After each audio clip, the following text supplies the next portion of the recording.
from the Post-Millennial. Secret Service flagged would-be assassin as threat 10 minutes before Trump went on stage.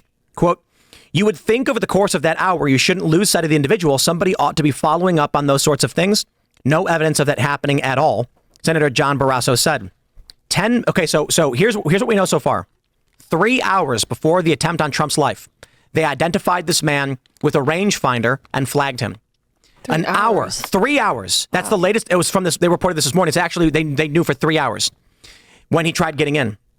An hour before the shooting, another officer identified him as suspicious, again, using a rangefinder, tracking distances. And when you say they knew, Secret Service? Police. Yes. Law enforcement. They called it in. As they say, he was known to them. CNN reported they called him in as a suspicious individual to keep an eye out on. Now hold on. So then 26 minutes before the shooting, you had a police photograph him, a direct encounter. At some point within this time frame, another officer. Then at some point within this time frame, 2 officers approached the building. One officer lifted the cop up so he could pull himself up and peek on the roof, and the shooter aimed a weapon at him, and he called it in, shooter on the roof. We don't know how long from that point to when the man took a shot at Trump, but you still had a lot of time. Now, this is the biggest break so far. The Secret Service flagged a threat 10 minutes before Trump went on stage. I'm sure Dan Bongino is screaming up a storm saying, impossible, impossible. The Secret Service being told there is a threat, a man with a rangefinder, and Trump is not out on stage, would keep him in the holding room or whatever. Dan Bongino already talked about this on the show. He said, in Secret Service, you have a holding area. Why? You hold people there, but while you're clearing a threat. If you get a threat, you then say, wait, we're going to clear the threat. This would mean the Secret Service knew there was a threat and pushed Trump out, violating protocol. To add on to this, and again, shout out to Dan Bongino, he pointed out, it's absurd that they did not have someone on that roof. And it's also even crazier if they couldn't because it was sloped or whatever, which is insane. They would have broken line of sight. He said they would put up a campaign poster or something so you couldn't see the stage. It would make the shot random. Why didn't they do this? We've got even more information. Apparently, local police are saying Secret Service lied when they claimed that it was supposed to be local law enforcement securing the roof. Secret Service would never hand off a sniper vantage point to a local police department, and local police are saying their only duty was traffic control. This whole thing is breaking apart. We're going to get into the next bit of the story, but I want to give everybody a chance to talk about it, where in a briefing with members of the Senate, they answered 4 questions and then bolted out of the room. It's looking more and more like, I'm going to love to say it, inside job. Yep. I've been saying that from day one. It was the first thing that I thought about. It was the first thing that I said because independent media, including yourself, Tim, Alex Jones, Tucker Carlson, and myself were saying there's going to be an attempt on the president's life. Donald Trump needs to assassinate proof himself. So when the events happened, this is something that we've been saying was going to happen. So when it did, automatically everyone's red flags kind of went up saying, who's responsible for this? Because there's no way someone, a loner, a 20-year-old kid who also, by the way, had 2 different explosive devices and a detonator with him allegedly not having any kind of skill when it comes to explosives. He was also a very troubled young man, and there's a crap ton of articles out there, even from the corporate media, specifically highlighting how the FBI preys on mentally ill people, specifically young men, and tries to use them in order to goat them to commit larger terrorist actions. I want to play this clip for you guys real quick. You can hear it from Fox News. Secret Service had identified as a character of suspicion this man, this shooter, because they saw a rangefinder on him as well as a backpack. And this all happened more than an hour before the shooting actually occurred. So they saw the guy and they identified this guy as suspicious. Now, more details coming from a source familiar here who was also in the meeting tells me that about 10 minutes before former President Trump went onto the stage, they had gone from looking at this guy as suspicious to now looking at him as a threat. I don't see how this could be an accident. It's not. Absolutely not. And now his cell phone was cleaned, so they can't get any data or information out of it. The average person doesn't know how to do that, especially a young 20-year-old with no social media history. Absolutely total inside job from start to finish. Let me steel man this. He was out golfing. He had the rangefinder. He needed to position the hole. And the backpack was, extra golf clubs. It's obvious. There's a little detail, which also I think is newly breaking, that apparently the parents had called the police 2 hours before saying their son was gone, missing. They think he might have had a gun, and they're nervous about him. They said that he was supposed to be going to a range to practice shooting, and when he didn't come home by 1 p.m., they became concerned.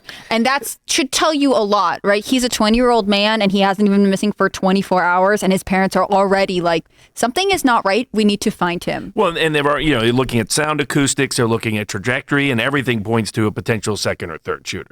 Right. I mean, is it likely the kid who couldn't make his own shooting team is the guy who did it? I mean, one detail too that I don't know if someone could fact check this for me real quick that I've seen on X is that there was more than one sniper team that had eyes on the shooter. And in fact, the image everyone's sharing of two guys on that barn sloped building are not the men who took out the shooter. Their view was actually obstructed. So then the question is, how many snipers did Secret Service have watching this guy that no one took action upon? And were there actually people right underneath him in that building, according to various stories that are coming out? I mean, there's no explanation for how this could happen with any competent security. So the only question was, is it extraordinary recklessness or an inside job? There's no way it's recklessness.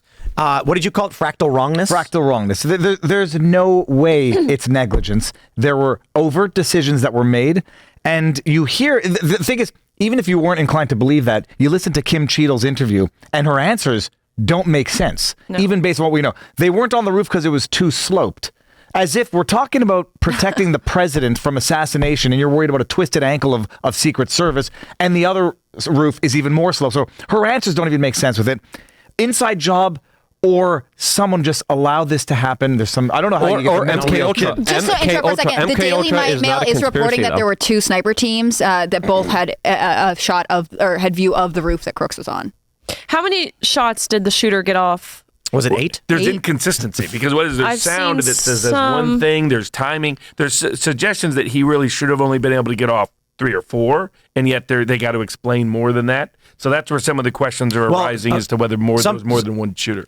I've not analyzed the audio or anything like that, but some people are pointing out that you're not hearing multiple shots, you're hearing echoes. Right, that's always possible. Right. And you don't know which way. The other thing is where the trajectory is, where he was doesn't seem as consistent as where the bullet came from. So, I mean, and there's already people pointing out second and third potential shooter locations. Well, eyewitnesses on the day of did say more than one shooter. Yeah. That being said, when people don't know what's going on, right, she may be talking about the Secret Service. Mm-hmm. Well, it's the same thing as the Vegas shooting. So, because of the echoes and the other issues, there's always been questions as to exactly what happened. I got to tell you, it is really fascinating for people who have no experience with guns.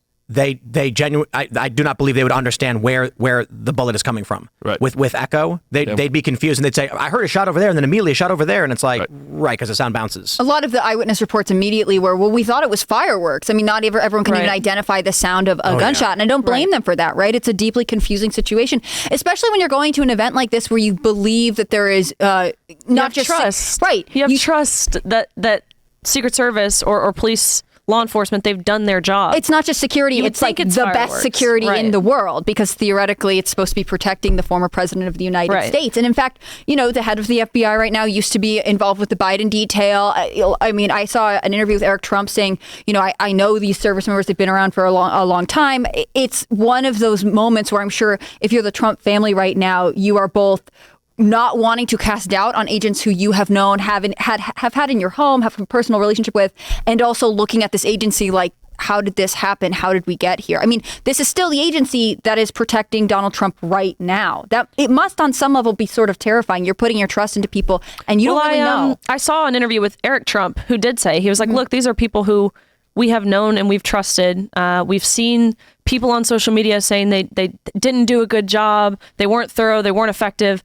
They did their job. So again, I think it shows that they do. They know and love these people. But it's important to understand there's the Trump detail, which is a small handful of Secret Service they probably know and trust, and then the rest of them who are at that rally who they don't know. Well, and my understanding is a bunch of the Trump detail was pulled off that day because they were given they needed vacation time and they suggested That's where all the women came in. And not only that, a second group, the best people locally, were also pulled off for Jill Biden because Jill Biden was doing a fundraiser in Pittsburgh at the same time. I saw what Mike Cernovich posted about this, and it's actually terrifying.